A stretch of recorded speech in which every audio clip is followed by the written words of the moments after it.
দেখো, আমি তোমাকে ভালোভাবেই বলছি, তোমার সাথে আমার আর সংসার করতে ভালো লাগে না। তুমি আমাকে ডিভোর্স দিয়ে দাও।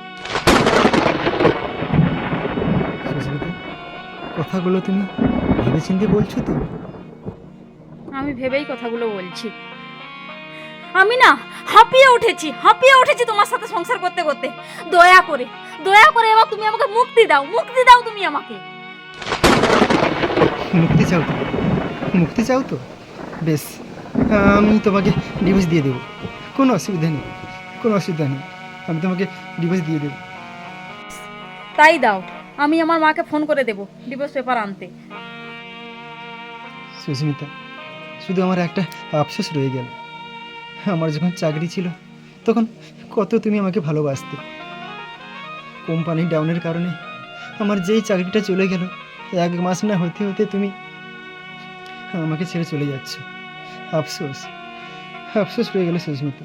আমাকে বাকি জীবনটা এই আফসোস নিয়েই বাঁচতে হবে, আফসোস নিয়েই বাঁচতে হবে। অত ভনিতা দেখাতে হবে না। কাল মা ডিভোর্স পেপারটা আনলে তুমি দয়া করে সাইনটা করে দিও, ঠিক আছে? ঠিক আছে, তাই হবে। আমি তোমাকে জোর করে বেঁধে রাখবো না। তোমাকে আমি তোমার মতো করেই ছেড়ে দেবো। তুমি ভালো থাকো।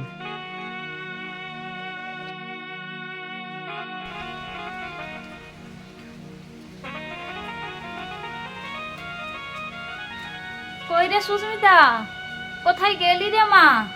কাউকে দেখতে পাচ্ছি না। সুস্মিতা, এই তো মা, তুমি এসে গেছো? ডিভোর্স পেপারটা এনেছো তো? হ্যাঁ হ্যাঁ এনেছি, তবে ডিভোর্স পেপার নয়, আমার পায়ে যে 5 নম্বর জুতোটা আছে এই জুতোটাই এনেছি। মানে তোমার কি মাথা খারাপ হয়ে গেছে? কি বলছো তুমি?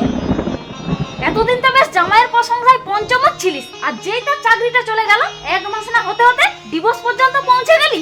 ছি, তো লজ্জাও করলো না? না মা না, আমার লাজও নেই আর লজ্জাও নেই। তুমি যদি ডিভোর্স পেপার রেডি না করতে পারো আমি নিজেই করে নেব। দেখ সুস্মিতা, তোকে আমি আজকে একটা কথা বলছি, যে স্ত্রী সুখের সময় তার স্বামীর পাশে থাকতে পারে আর দুঃখের সময় তার স্বামীর কাছে থাকতে পারে, সেই হলো প্রকৃত স্ত্রী।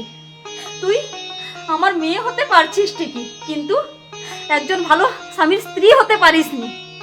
এটাই আমার মা হয়ে আফসোস রয়ে গেল, এটাই আফসোস রয়ে গেল। আমি চলে যাচ্ছি আমি।